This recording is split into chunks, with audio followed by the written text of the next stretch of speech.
Maintenant, sur une belle initiative qui va aider un orphelinat au Bénin, c'est notre dossier diversité. C'est parti en fait d'une initiative personnelle, une visite au Bénin dans un orphelinat et à l'arrivée, c'est une association qui se crée, Espoir d'enfants, et une collaboration avec la filière avicole, car l'orphelinat s'est lancé dans un élevage de poules. Reportage de Gilles Raoult et Lionel Bonis. Ouais, tout à fait. Des sourires, des odeurs épicées comme l'Afrique sait en délivrer. Des images du Bénin, Isabelle Legendre en a encore plein la tête. Mais ce qui l'a vraiment séduite, c'est cet orphelinat à Ouida, avec son petit élevage de poules pondeuses, histoire d'améliorer l'ordinaire des 60 enfants qui en dépendent. Partie en famille pour transmettre quelques valeurs à ses enfants, elle est revenue de là-bas avec une véritable envie, aider le directeur de l'orphelinat. On s'est rendu compte sur place qu'il avait beaucoup de problèmes d'hygiène, etc. Pour conduire cet élevage. Il ne savait pas comment faire. Et je me suis dit que ce serait bien de pouvoir l'aider en lui transmettant des compétences pour pouvoir mener à bien un élevage. Et si c'était possible, de développer cet élevage pour le rendre plus conséquent, pour rendre l'orphelinat autonome. L'autonomie pour une 60aine d'enfants, pas évident. Du coup, elle se tourne vers des spécialistes de la filière avicole.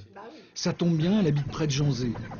Visite d'élevage, rencontre de professionnels, très vite une poule rustique et résistante est sélectionnée.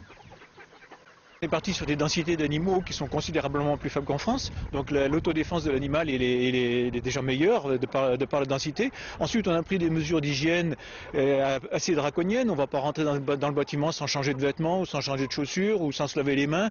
En partant d'un principe très simple, c'est qu'il est plus facile d'empêcher les microbes de rentrer que de les faire sortir. Donc c'est tout de l'anticipation, c'est tout de la prévention. Et on travaille avec eux pour faire en sorte que les animaux puissent d'eux-mêmes être capables de lutter, parce qu'on sait très bien qu'on n'aura pas le curatif comme on l'a à disposition en France. Et pour cet ancien accouveur à la retraite qui connaît l'Afrique, le Bénin est un pays tout indiqué pour l'élevage des poules. Les matières premières sont suffisantes, la pluviométrie abondante et le choix de l'œuf judicieux pour la population.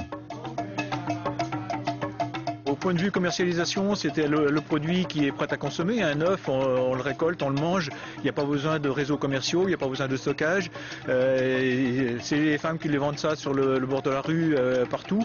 Donc c'est hyper facile à commercialiser et c'est une matière première qui est pas chère pour nourrir des populations qui n'ont pas beaucoup d'argent. De ce projet est née une association, Espoir d'enfants. 3 poulaillers commencent à sortir de terre à Ouida. La pérennité de l'orphelinat semble donc assurée et le modèle transposable dans d'autres pays. Reste à attendre pour Isabelle et ses amis une accalmie au Mali pour y retourner.